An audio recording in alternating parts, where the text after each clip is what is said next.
Hi, I'm Cole, and welcome to the first official episode of Dear Teen. In this episode, we will be asking the question, "Who are you?" Hi, I'm Judy. And tonight, as Cole said, we're going to talk about who are you? So, dear teen, who are you? Who are you? Do you ever just look at yourself in a mirror or catch a glimpse of your reflection and just wonder, who am I? Who am I? So many times, we look like the you that we've always been. We look like the you that our parents and friends, the rest of our family know. But do we really know who we are? Cole, would you read from the Promise of a New Day? However much we guard against it, we tend to shape ourselves in the image others have of us. Eric Hoffer. Our sense of how someone else perceives us is a compelling influence in our lives. Too often we let another individual decide our worth, our capabilities, our very personality. We are who we want to be. The question we must answer is, why do we choose to satisfy someone's negative image? So really, who determines your image? Well, there are people and events that determine all of our image. We have our parents, we have brothers and sisters, friends, neighbors, classmates, even strangers can sometimes determine my image. We have events and situations. We have clubs, we have classes, we have sports, just good and bad events that happen.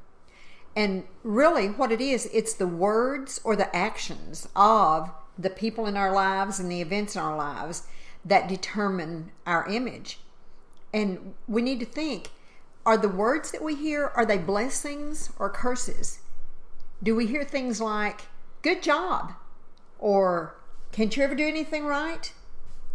Do we hear things like, I really like you, or I love you? Or do we hear, get out, get away from me, leave me alone? So are we hearing blessings or curses? Do we have helpful or hurtful actions that come in our life? Do we have people who we can tell are glad to see us? Or do they avoid us? Do they kind of run away from us or leave us out of things? So blessings or curses? Which one is it that is determining our image? Now, we need to think about the motives of the people. Like when someone says something negative to us, we need to think, what is, if we stop to think, what is their reason for it? Like, is it because they're hurting? Because it is a fact that hurting people hurt other people. Or is it that they are trying to people please? They are shunning you or hurting you because it will please somebody else, they think. Is it self-fulfillment? Sometimes people want us to do something because it's what they want us to do. It's not necessarily what we should be doing. Often you're forced into a mold.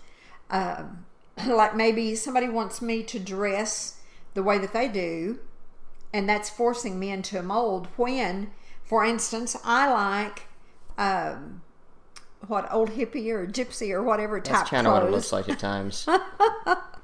Yet, because other people think, oh, I should be wearing a suit, then that is forcing me into a mold. But sometimes, instead of being forced into that mold, we will rebel and will become the opposite of what someone's trying to make us be. Maybe someone's wanting us to be a doctor or a teacher, and we don't want to do that at all, so we rebel and become just the opposite. Maybe we want to drop out of school or make bad grades. But teens sometimes, when they don't conform, are sent to counselors or psychologists or put on meds because that's what people think they need. But there's something still lacking. Maybe you try smoking or drinking, drugs, sex. It could be spending, eating. It could be being a perfectionist. But nothing works. Nothing works. You've tried every human means, and there's just no other remedy. Maybe you're like I was. I thought I was an unimportant somebody, or even lots of times a nobody. So what do you do then? What do you do? Well, there's no answer by using all of these things to fill the void inside us, and there's a reason for that. There is a reason, because God won't let anything save me besides Jesus. And that is the next point. Who should determine my image? Well, two should. The maker of earth, sky, sea, and me, and then me. I should help determine my image. Cole, would you read? Let's see what the Creator says from Psalm 139:14.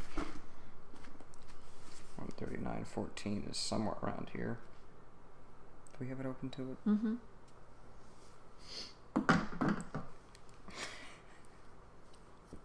Oh, right here.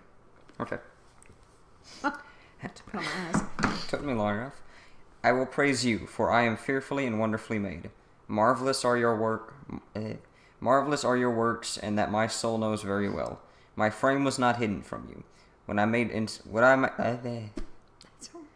might have cut this part out. When I was made in secret and skillfully wrought in the lowest parts of the earth, your eyes saw my substance being yet unformed, and in your book they all were written. The days fashioned for me, when as well there were none of them. Okay. So he says that we are fearfully and wonderfully made. Think about that. Fearfully. All of our cells, all the blood going through our bodies, the way that our muscles and joints fit together, our bones, we are fearfully made. And wonderfully, if you look in the concordance, it means separate, set apart, which means there is nobody on earth like you or me. Nobody. We are one of a kind, and we are fearfully and wonderfully made. No one has your same eyes, your same voice, your ears, your hair, your walk, the way you talk, even the fingerprints. Kind of like a snowflake. What? Kind of like a snowflake. Kind of like a snowflake. Oh, me. The point we're trying to get across is you are unique and different from everybody else, in case you hadn't noticed that. Yes, and that's the second thing. I need to determine my image, and I need to realize that I'm truly a gift to the world around me. And that's very hard sometimes if you think that you're an unimportant somebody or a nobody. It's very hard to believe that. But you are a gift to those in your life. There is nobody like you. Nobody has your talents, your abilities. Nobody has your heart. And lots of times our talent, abilities, and heart are suppressed. Sometimes they're misdirected. Sometimes they're even warped because of the pain that we've had. And, you know, I wrote a poem. It's in my book, Verses from Above, Praise the Lord on Man and Nature, and Garden of Abuse. And it just kind of says, this was when I finally realized about me. And I've been in this search for me also. I never knew that I was someone special.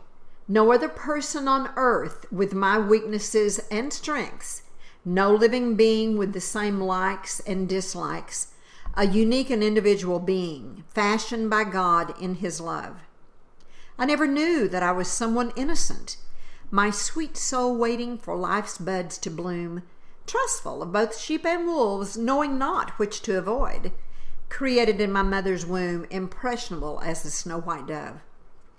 I never knew that I was someone lovely, a fun-loving little girl with sparkles in her eyes, a laugh unlike any other, specially created for me, fearfully and wonderfully made by Father looking down from above. My comment was, few people accept and love themselves as they are.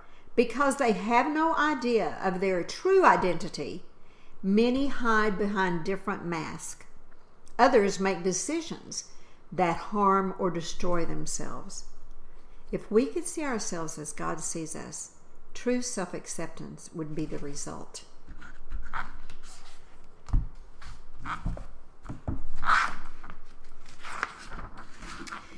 We have just one closing thought from Apples of Gold, page I don't even know. page 145. And in other news, Dear Teen has suddenly turned into a book club. The man who trims himself to suit everybody will soon whittle himself away. Wow. How about being whittled? How about not being whittled? Well, remember a truthful saying. I know I'm somebody because God don't make no junk. Thanks for joining us. We hope you join us next week with Words, Words, Words. What are you saying about yourself? You, more than anyone else, hears these words.